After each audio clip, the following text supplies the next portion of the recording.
April 18, 1942. 11:47 hours. Skies above Tokyo Bay. Lieutenant Commander Shigeru Itaya banks his Mitsubishi A6M0 fighter through crystalline morning air, scanning horizons that belong to Japan.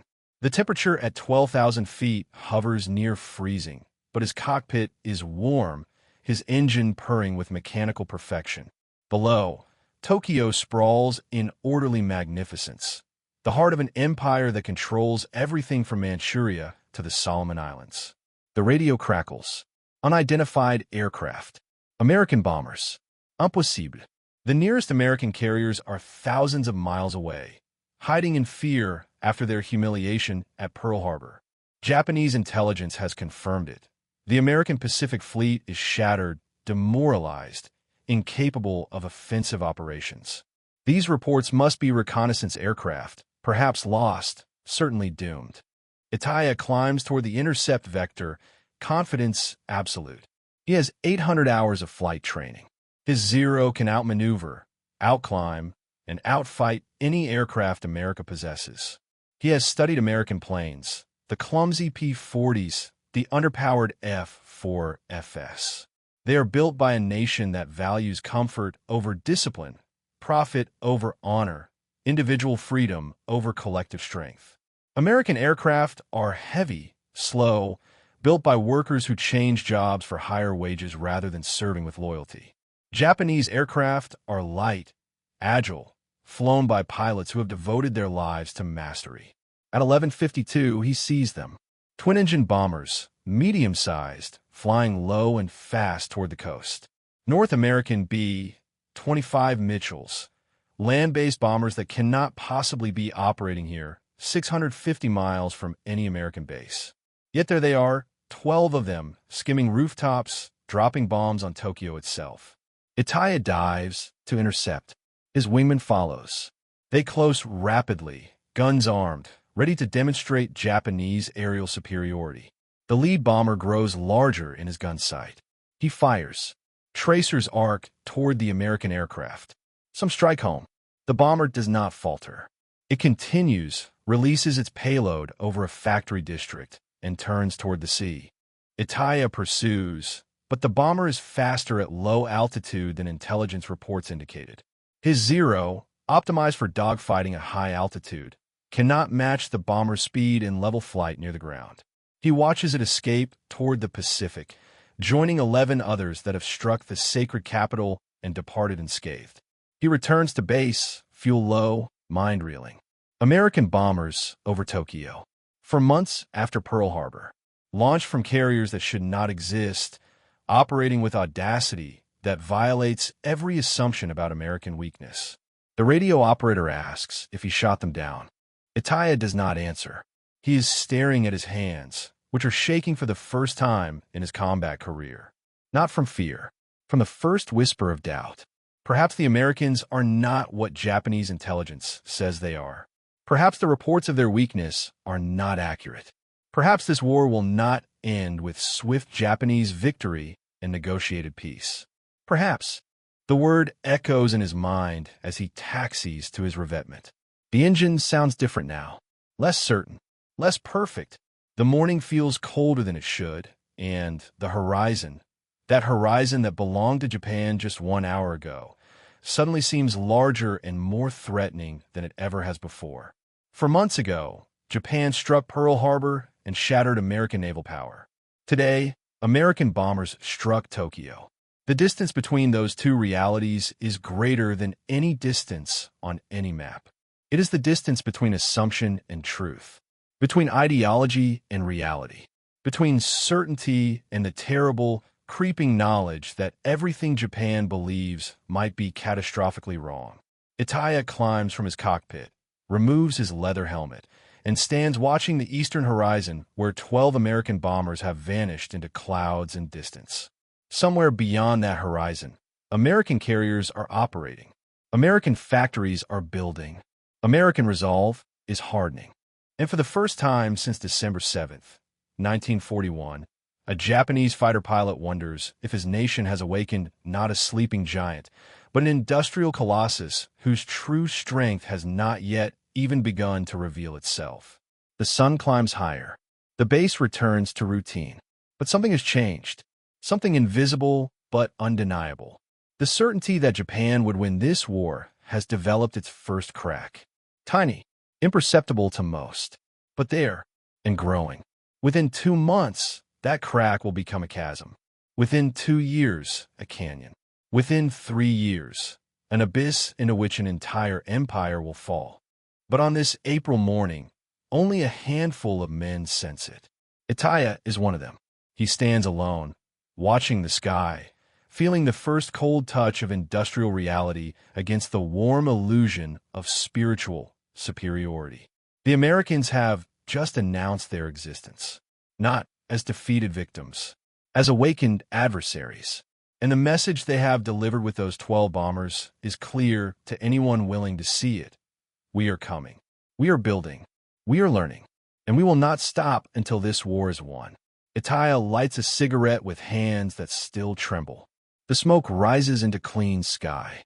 He wonders how many more American bombers are being built right now.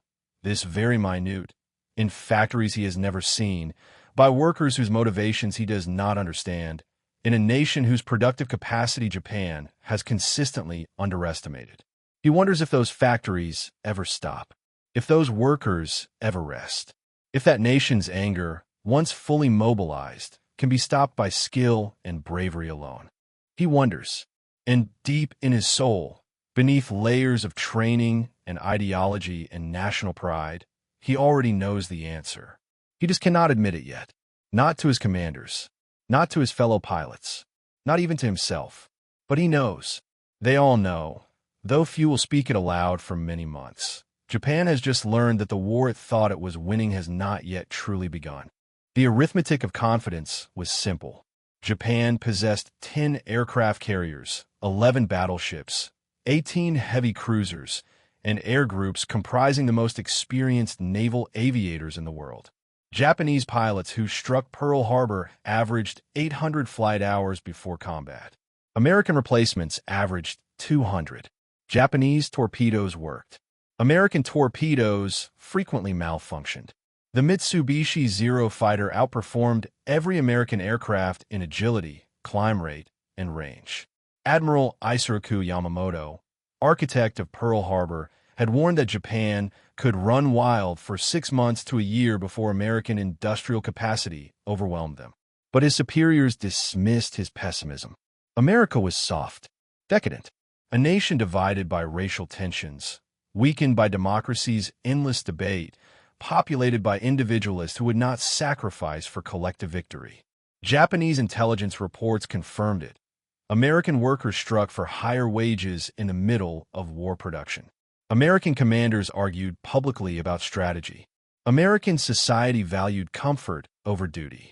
Japan, by contrast, was unified, disciplined, every citizen devoted to emperor and nation. Japanese factories operated with precision.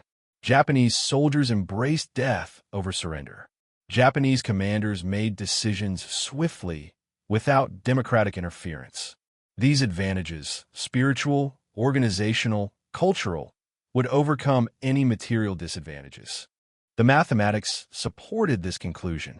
In December 1941, the United States Army fielded 174,000 active-duty soldiers, smaller than Romania's military. American tank production for all of 1941 totaled 4,052 units. The U.S. possessed exactly 7 aircraft carriers. American industrial capacity was oriented toward automobiles and refrigerators, not weapons. Converting civilian production to military output would require years. Japan had those years. The plan was precise. Achieve decisive victories in the first 6 months.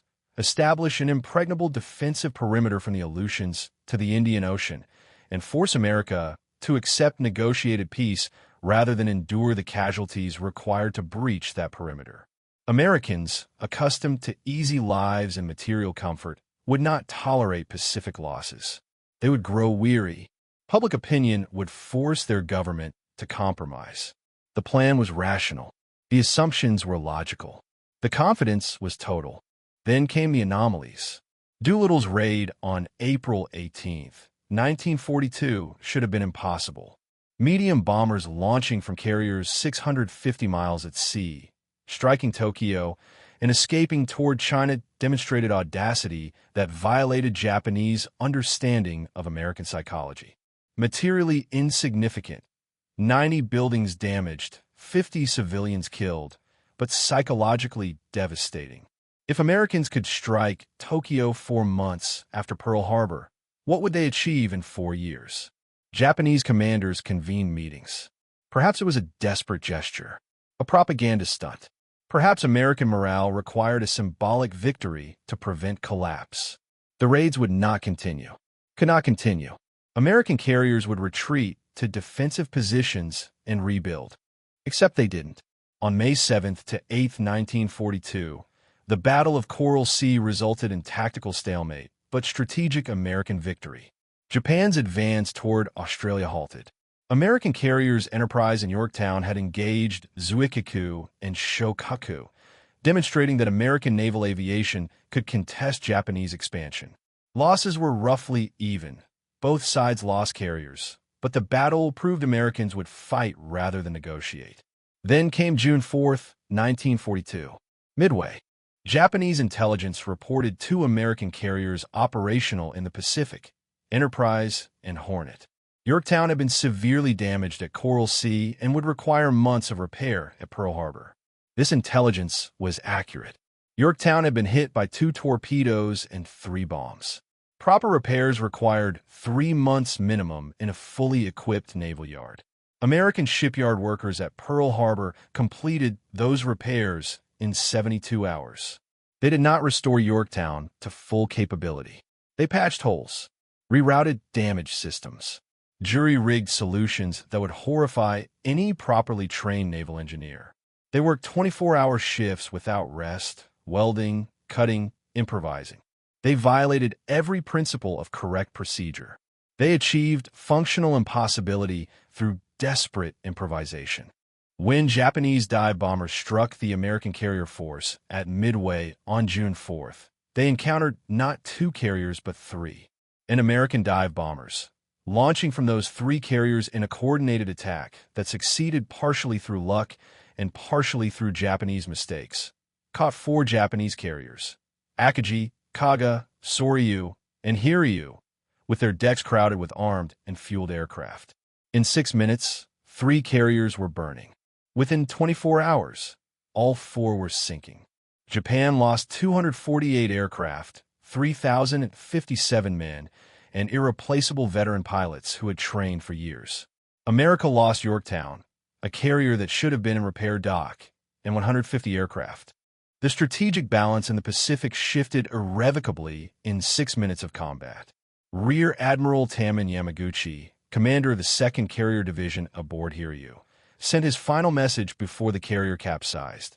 The Americans we face are not the Americans of our intelligence assessments. They improvise. They take risks our doctrine forbids. They repair impossibly quickly and attack with coordination that should require years of training. We have underestimated not their courage. We knew they possessed courage, but their adaptability. He lashed himself to the captain's chair and went down with his ship as honor demanded. But his message reached Tokyo and circulated among senior commanders who understood its implications. If American carriers could be repaired in 3 days instead of 3 months, if American pilots could coordinate complex strikes after minimal training, if American forces could contest Japanese expansion just 6 months after catastrophic defeat at Pearl Harbor, then the timetable for Japanese victory was already collapsing. The war was 6 months old. Yamamoto's prediction was proving accurate. Japan had run wild. Now came the reckoning. But Japanese command could not yet accept this. Midway was a setback, not a reversal. Japan still controlled vast Pacific territories. Japan still possessed superior pilot training, superior aircraft, superior tactical doctrine. The Americans had been lucky at Midway. Fortune had smiled on improvisation. But luck cannot win wars. Discipline wins wars. Training wins wars. Spiritual strength wins wars. Japan believed this, needed to believe this, because if discipline, training, and spiritual strength were insufficient, if industrial capacity and adaptive improvisation could overcome traditional military virtues, then everything Japan's military culture valued was obsolete. That possibility was unthinkable. Therefore, it was dismissed. Japanese forces regrouped. Planning continued for the next offensive. Losses were absorbed. The war would proceed according to doctrine, adjusted for tactical lessons but unchanged in strategic assumption. Japan would prevail through superior fighting spirit. Then came August 7th, 1942, Guadalcanal, and with it, the revelation that would ultimately destroy not just Japanese military ambitions, but the entire ideological framework supporting them. Corporal Takeshi Yamada crouched in his bunker on Guadalcanal's northern coast, binoculars pressed against his face, watching an impossibility unfold. The American invasion fleet extended beyond visual horizon. Not dozens of ships, but hundreds. Transport vessels, cargo ships, tankers, destroyers, cruisers, carriers forming an armada that seemed to materialize from empty ocean like a nightmare, given steel and motion. For 3 days, he watched them unload supplies. Not stacks of crates. Mountains. Hills of ammunition, fuel, food, medical supplies, construction equipment, prefabricated structures, vehicles, aircraft components, and materials Yamada could not identify. American engineers bulldozed jungle and constructed concrete runways within 48 hours. Runways that would have required Japanese forces 2 weeks to complete. American construction battalions, Seabees, erected complete base facilities while under artillery fire, working with a frantic urgency that suggested infinite resources and absolute confidence in victory. Yamada's unit received supplies by submarine every 3 weeks. Rice, ammunition, occasional medical supplies carefully rationed. American forces received supply convoys daily. Multiple convoys. Continuous rivers of material flowing from ship to shore to forward positions without pause. The abundance was incomprehensible, obscene. It violated every principle of military necessity and resource conservation Yamada had been taught. Japanese soldiers on Guadalcanal were allocated 600 grams of rice per day. American soldiers ate 3 hot meals daily, each containing more calories than Yamada's entire ration. Americans had ice cream, fresh bread, Coca-Cola, coffee, fruit, meat. They discarded food Japanese soldiers would consider luxurious.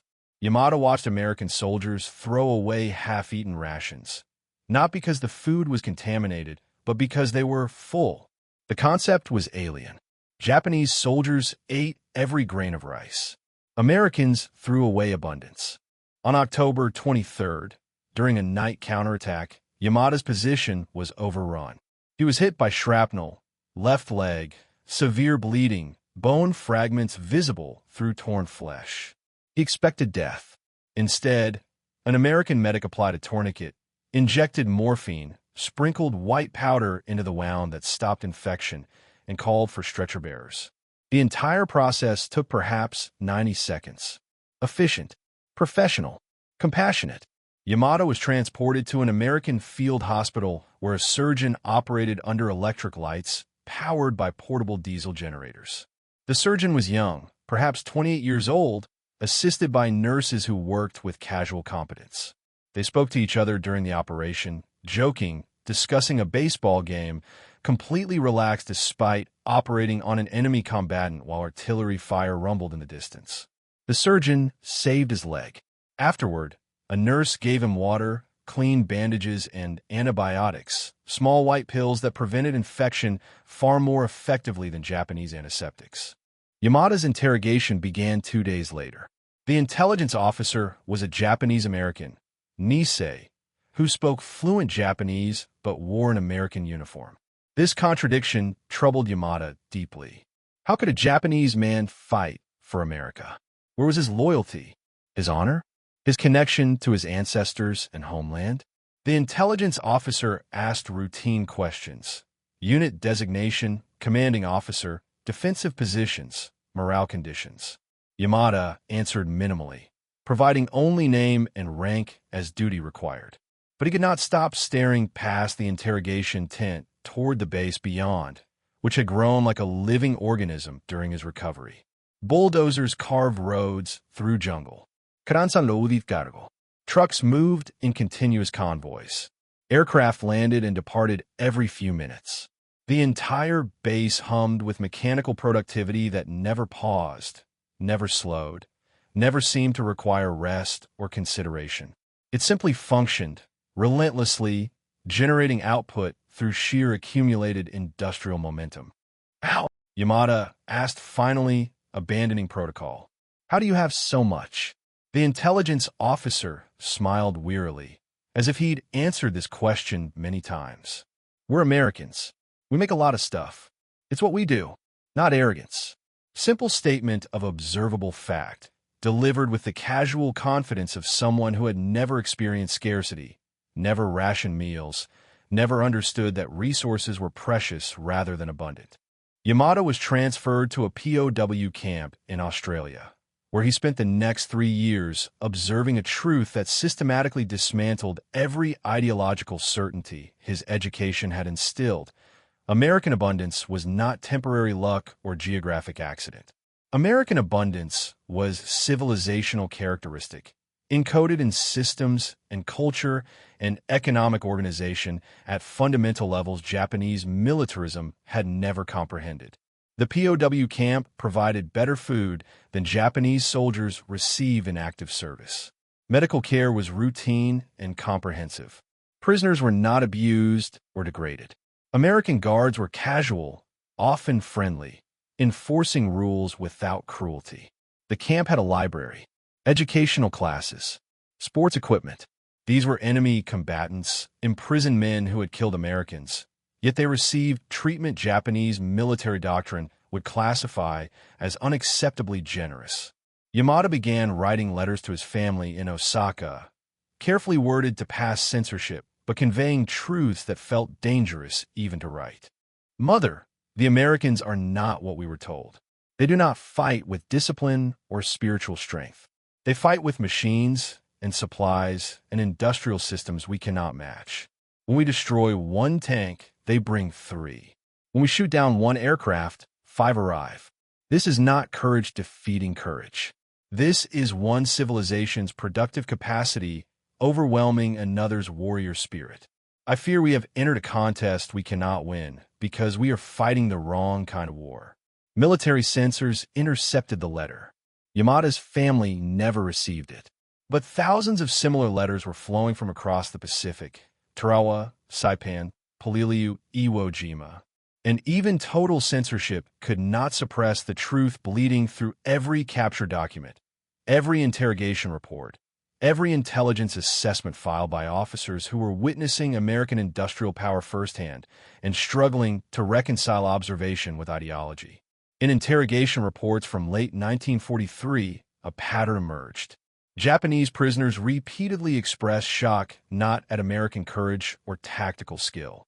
They expected American soldiers to fight competently, but at American abundance.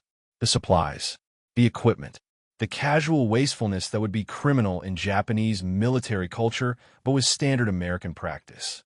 POWs reported that American soldiers received cigarettes, candy, and newspapers in supply drops. Newspapers, in combat zones, delivered by air, as if morale and comfort mattered as much as ammunition and food. This concept, that keeping soldiers comfortable and informed was strategic priority rather than wasteful luxury, represented thinking so alien to Japanese military culture that many officers dismissed it as propaganda. Surely Americans were not providing non-essential items to combat troops. Surely these reports were exaggerated.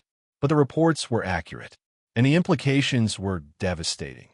If America could deliver newspapers to jungle islands as routine logistical practice, then American productive capacity was not merely superior. It existed in a different category entirely. It was abundance of such magnitude that it could be deployed casually without strategic calculation, simply because the resources were available and the system could distribute them efficiently. Japan was fighting America's supply chain, and supply chains cannot be defeated by bravery or tactical excellence. They can only be defeated by superior supply chains, and Japan possessed no such thing. By 1944, this truth was undeniable to anyone paying attention. But acknowledging it meant acknowledging that the entire strategic premise of Japanese expansion was fundamentally flawed, that the war was already lost, that continuing to fight would only increase casualties without changing the ultimate outcome. Such acknowledgement would have required abandoning ideology, admitting error, accepting defeat. These options were culturally unacceptable. So the war continued, even as evidence mounted that continuation meant only prolonged suffering toward inevitable conclusion. Yamada understood this by 1943. He sat in his POW camp, watching American cargo planes land daily with supplies, watching guards who rotated shifts regularly and received mail from home, watching a military system that valued individual welfare within collective purpose. And he understood that Japan had lost not because Japanese soldiers lacked courage, but because Japanese civilization had misunderstood the nature of modern industrial warfare. The war was not samurai versus cowboys. It was assembly lines versus craftsmen, volume versus precision, improvisation versus doctrine. And in that contest, the nation that could produce more, faster, with less regard for elegant efficiency and more focus on overwhelming output, that nation would prevail. America was that nation. Japan was not. The arithmetic was simple. The conclusion was inescapable. The suffering required to reach that conclusion would be measured in millions of lives. By 1944, American industrial dominance had transcended conventional understanding and entered the realm of existential horror for those attempting to oppose it. The numbers were not merely statistics. They were mathematical proof of civilizational inadequacy. In 1943, American shipyards launched 1,949 vessels totaling 19.2 million tons. Japanese shipyards managed 769,000 tons. American advantage, 25-1. These were not incremental differences. These were categorically different levels of productive organization. American welders produced more tonnage in 3 months than Japanese shipyards produced in an entire year. Aircraft production followed the same pattern. American factories delivered 85,898 aircraft in 1943. Japan produced 16,693. Ratio, 5.1-1. But this comparison obscured a deeper truth. American production was accelerating while Japanese capacity was declining. By 1944, American monthly production peaked at 9,113 aircraft, more in 30 days than Japan produced in all of 1942. Liberty ships, cargo vessels built using mass production techniques borrowed from automobile manufacturing, were being completed in an average of 42 days from keel laying to launch. The SS Robert E. Peary was built in 4 days, 15 hours, 29 minutes. From steel plates to floating vessel in less than 5 days. Japanese naval construction required 18 months for comparable tonnage. This disparity was not technological. Both nations possessed competent engineers and skilled workers. The difference was organizational philosophy. Japanese manufacturing emphasized quality, precision, and craft tradition. Each component was carefully produced, inspected, fitted by experienced workers who took pride in excellence. American manufacturing emphasized volume, standardization, and process efficiency. Components were designed for rapid assembly by semi-skilled workers using simplified procedures that sacrificed elegance for speed. German observers had noted this difference in European combat and dismissed it as American crudeness. But crudeness that produced 5 times the output was strategically superior to elegance that produced superior individual units. Wars were not won by superior craftsmanship. Wars were won by arithmetic, and American arithmetic was overwhelming. Submarine production illustrated the gap. Japan built 126 submarines during the entire war. America built 203, but more significantly, American submarines were larger, longer-ranged, equipped with better radar, supported by superior logistics, and operated by crews trained using techniques borrowed from commercial aviation industry. Japanese submarines focused on warship targets, achieving minimal strategic impact. American submarines targeted merchant shipping, systematically destroying Japan's supply lines and isolating the home islands from captured territories. By 1945, Japan had lost 5.3 million tons of merchant shipping, 60% of its merchant fleet, to American submarine attacks. Oil imports collapsed to 3% of 1941 levels. Food imports ceased. Raw material supplies evaporated. Industrial production declined 75%, not because factories were bombed, but because they lacked materials to process. Japan was being strangled by American submarines operating with industrial support that seemed infinite. When American submarines were damaged, they returned to bases equipped with machine shops that could manufacture replacement parts overnight. When Japanese submarines were damaged, they returned to yards that might lack necessary materials or skilled workers or functional equipment, because all resources were diverted to surface fleet maintenance. The strategic implications compounded. Every Japanese aircraft destroyed required replacement from shrinking production capacity. Every American aircraft destroyed was replaced within days from reserves that seemed inexhaustible.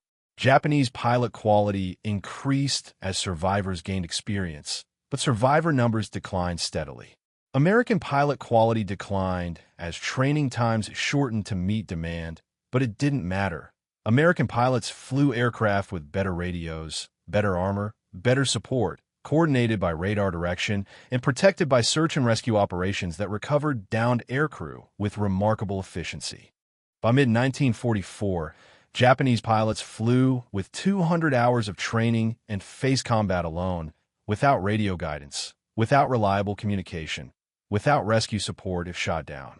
American pilots flew with 400 hours of training, guided by shipborne radar, coordinated through clear radio networks, protected by fighter escorts, and backed by submarines positioned specifically to recover downed pilots. Saburo Sakai, Japan's third high-scoring ace with 64 confirmed kills, described engagement over the Philippines in October 1944. I attacked what appeared to be an isolated bomber formation. Before firing, 6 Hellcat fighters appeared from clouds, positioned perfectly for intercept, as if they knew my attack vector before I chose it. I evaded and dove toward the ocean. 4 more Hellcats climbed from below, again perfectly positioned. I was not outflown. I was out-systemized. They had radar coordination. I had eyesight and instinct. Technology defeated skill. Sakai survived that engagement with 127 bullet holes in his aircraft. He was one of Japan's finest pilots, more experienced than any American he encountered. But individual excellence meant nothing against systematic coordination backed by industrial abundance. He fought alone. Americans fought as a network. Networks with infinite replacement units always defeat isolated experts. The naval war became slaughter. Japan entered the war with 10 aircraft carriers. By October 1944, 9 were sunk or crippled. American carrier construction during the war: 141 carriers of all types, including 24 fleet carriers. Japan could not replace losses. America produced replacements faster than Japan could sink them. At the Battle of Philippine Sea in June 1944, the Great Marianas Turkey Shoot, American forces destroyed 550 Japanese aircraft and 3 carriers while losing 123 aircraft and 0 carriers. The battle lasted 2 days. It effectively ended Japanese naval aviation as strategic force. The pilots lost at Philippine Sea were irreplaceable. The aircraft lost were irreplaceable. The carriers lost were irreplaceable. American losses were replaced within a month. Commander Toshikazu Ami, Japanese naval strategist, wrote in his post-war analysis, "We calculated American production capacity based on our understanding of industrial organization. We assumed They would require 3 years to replace Pearl Harbor losses. They required 4 months. We projected maximum sustainable aircraft production at 40,000 units annually. They produced 96,000. Every calculation was wrong because we could not conceive of an economic system organized for abundance rather than efficiency. We optimized for quality. They optimized for quantity. In industrial warfare, quantity is quality. This was the revelation that destroyed Japanese strategic planning. American industrial capacity was not a larger version of Japanese capacity. It was a different type of capacity entirely organized according to different principles, pursuing different objectives, achieving different results. Trying to defeat American production through superior Japanese craftsmanship was like trying to stop a flood by building better sandbags. The problem was not sandbag quality. The problem was water volume. By 1945, American bombing campaigns brought this reality directly to Japanese cities. B-29 Super Fortress bombers, aircraft Japan could not effectively intercept, conducted systematic firebombing of urban areas, killing hundreds of thousands of civilians and destroying industrial capacity that could not be rebuilt. The March 9, 1945 raid on Tokyo killed 83,793 people in a single night. 64 Japanese cities were systematically burned, and the bombers came with impunity because Japanese air defenses had been degraded to irrelevance. By July 1945, American bombers dropped leaflets warning cities of upcoming raids, specifying dates and targets. They did this as psychological warfare, demonstrating that Japanese defenses were so weak that America could announce attacks in advance and still complete them successfully. Colonel Tokugawa Yasutoshi, Japanese air defense commander, wrote, "We cannot stop them. We destroy perhaps 10 bombers per raid." Intelligence reports indicate America possesses nearly 3,000 B-29s.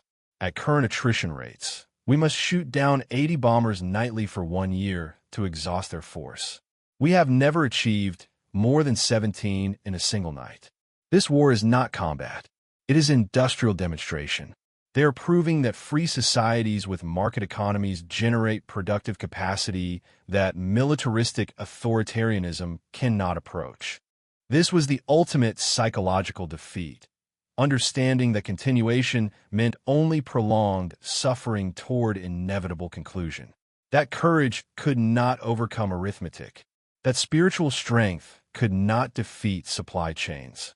That dying gloriously would not change the outcome. Japanese commanders understood this by early 1945. But cultural imperatives required fighting to the end regardless of strategic logic. Surrender was dishonor. Defeat was unacceptable.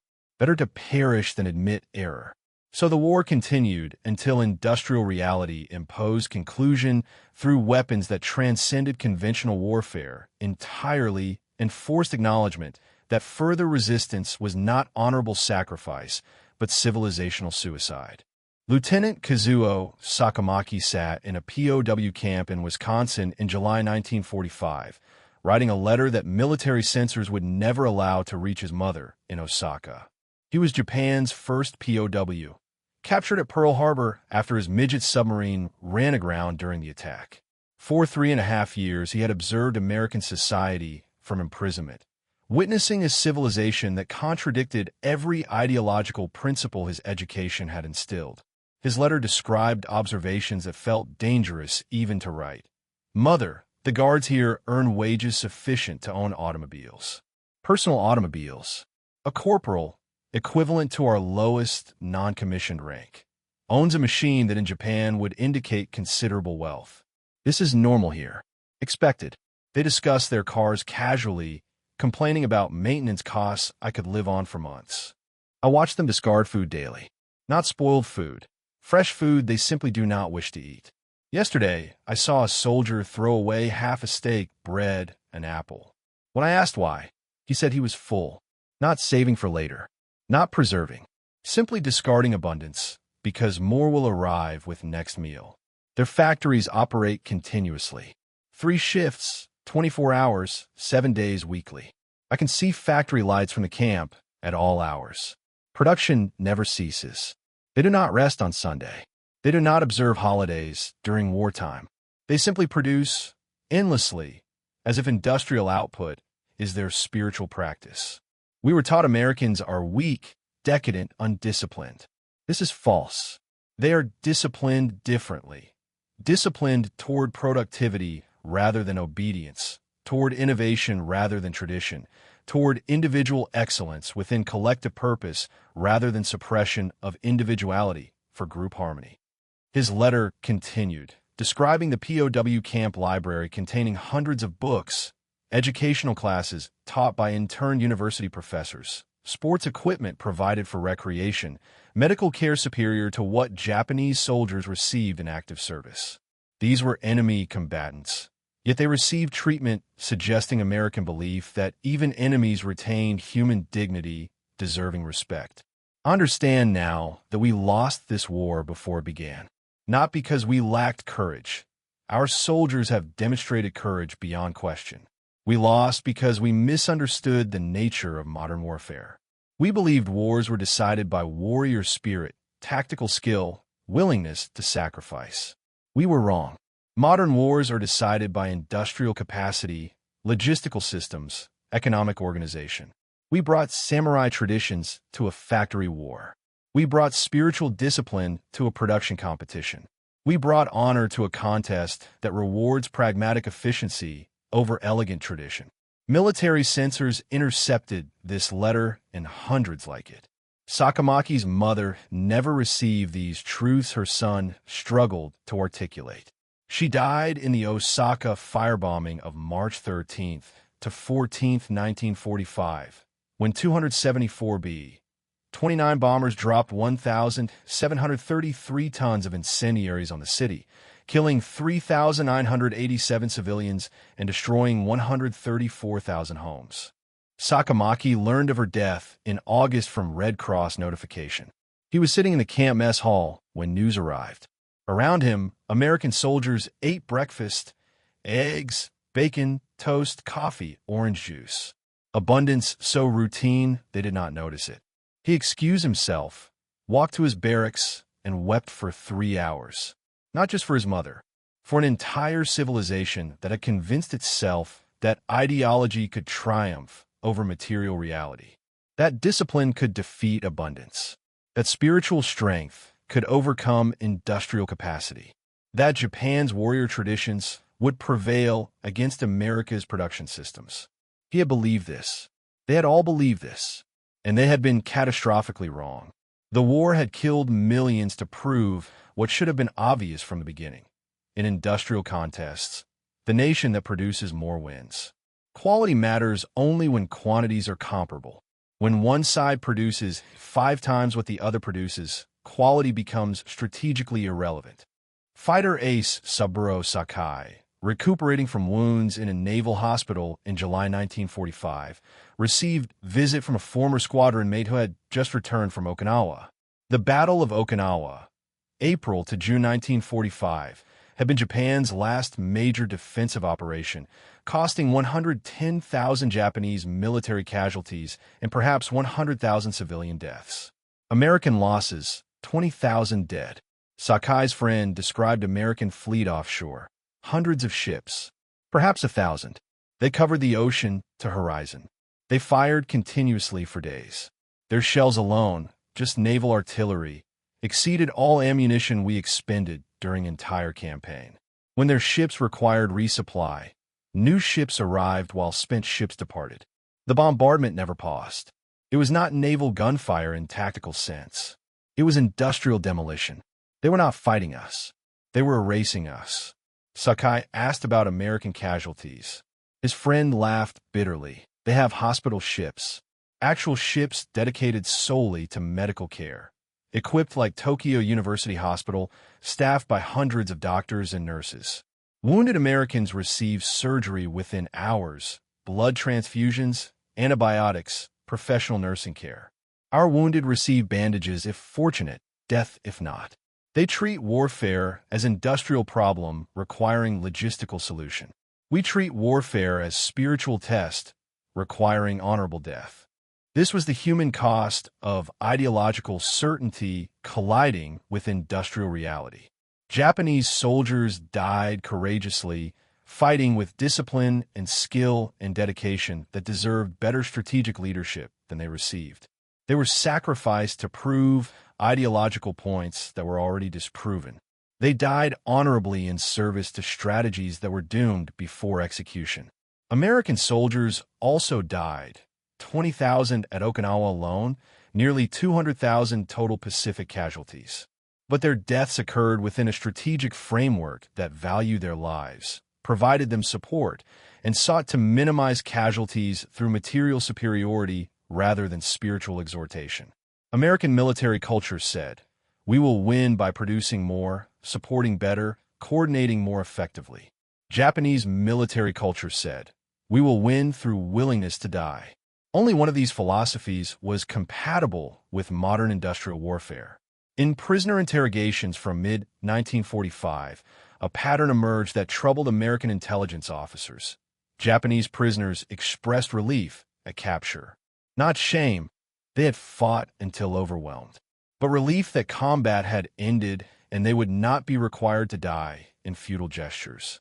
They spoke of orders to conduct suicide attacks against overwhelming force, of commanders who viewed soldiers as expendable resources rather than valuable humans, of a military culture that had lost connection to the human beings it commanded. One POW, a former sergeant, told his interrogator, "Your military tries to keep soldiers alive.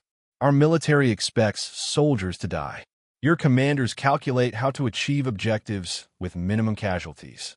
Our commanders calculate how many casualties we must accept to preserve honor." These are incompatible philosophies. Yours wins wars. Ours produces glorious defeats that are still defeats. This was the moral dimension of the Industrial Revolution. Systems that valued human life as strategic asset generated better outcomes than systems that treated human life as expendable resource. Not because Americans were inherently more moral. War is violence regardless of who wages it, but because valuing soldiers created incentives to support them effectively, which required robust logistics, which required industrial capacity, which required economic systems that generated abundance. The causal chain was inescapable. Free markets generated abundance. Abundance enabled logistics. Logistics supported soldiers fought more effectively and died less frequently. Authoritarian systems generated scarcity. Scarcity constrained logistics. Insufficient logistics forced soldiers to fight without adequate support. Unsupported soldiers died in greater numbers regardless of courage. Japan had entered the war confident that spiritual strength would overcome material disadvantage.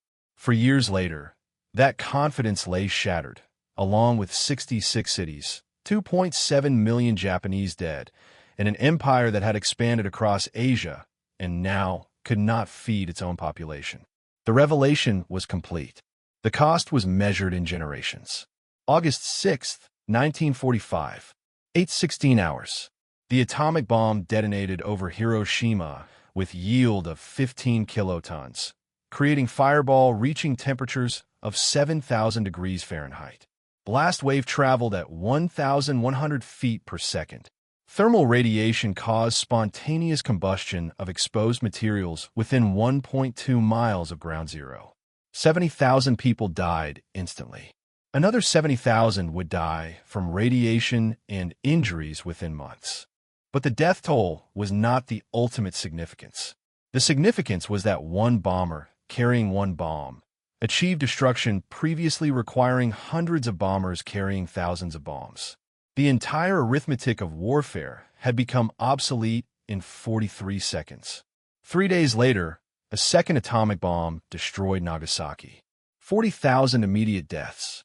A second city erased by single weapon. The message was inescapable. American industrial capacity had transcended conventional warfare entirely. If America could develop atomic weapons while simultaneously conducting the largest conventional military campaign in history, if they could do both without apparent strain, then resistance was not heroic sacrifice. Resistance was civilizational suicide. Emperor Hirohito made his decision on August 9th. In recorded radio address broadcast August 15th, first time most Japanese citizens had heard their emperor's voice, he announced surrender. The enemy has begun to employ a new and most cruel bomb, the power of which to do damage is indeed incalculable, taking the toll of many innocent lives. Should we continue to fight, it would result in ultimate collapse and obliteration of the Japanese nation, and also lead to total extinction of human civilization. Japan surrendered not because of battlefield losses alone, not because of firebombing alone, not because of atomic weapons alone.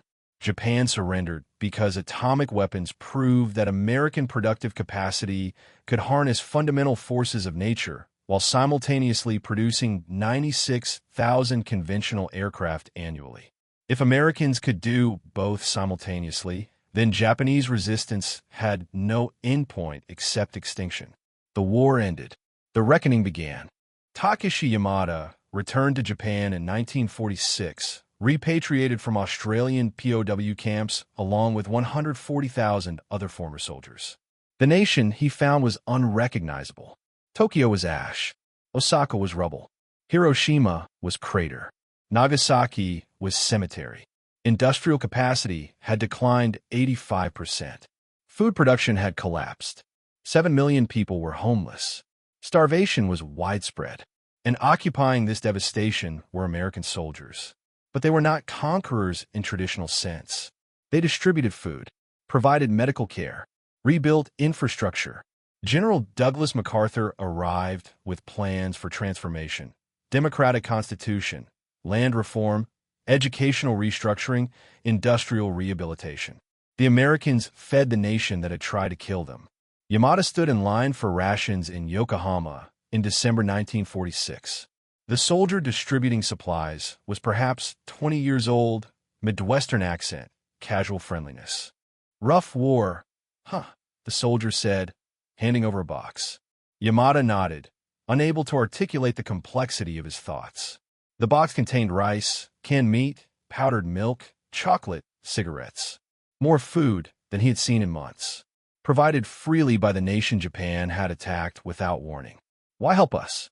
Yamada asked in broken English. The soldier shrugged. Orders. But also, what else would we do? Let you starve? Well, not like that.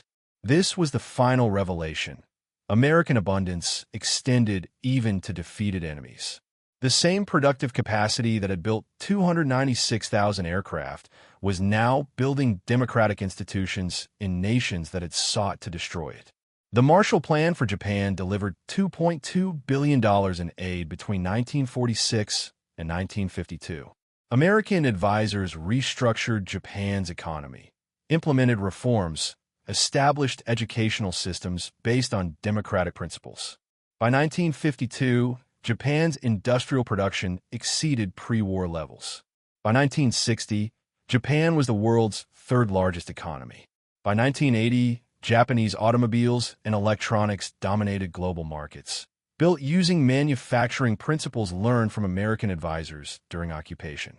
Saburo Sakai opened automotive parts factory in 1955 using American manufacturing techniques. He employed 340 workers, many former soldiers. In 1982 interview, he reflected, "We lost because we believed ideology could overcome reality. We thought discipline made us superior. But superiority is material, not spiritual." America proved that free people, working in their own interest within market systems, generate abundance that centralized planning cannot match. We learned this at terrible cost. But we learned, and applying that lesson, we built modern Japan. Captain Mitsuo Fukuda, who had led the Pearl Harbor attack and witnessed Hiroshima's destruction, survived the war and became Christian missionary in 1950. He traveled across America, speaking about reconciliation and forgiveness. When asked how he could forgive a nation that had dropped atomic bombs, he said, "I forgave because I understood." America did not wage war for conquest. They waged war to preserve freedom. And when war ended, they offered defeated enemies not vengeance, but rehabilitation. This taught me more about American character than all the battles we fought. In 1960, the Treaty of Mutual Cooperation and Security between the United States and Japan formalized their alliance. Former enemies became allies because both had learned that democratic nations with industrial capacity and moral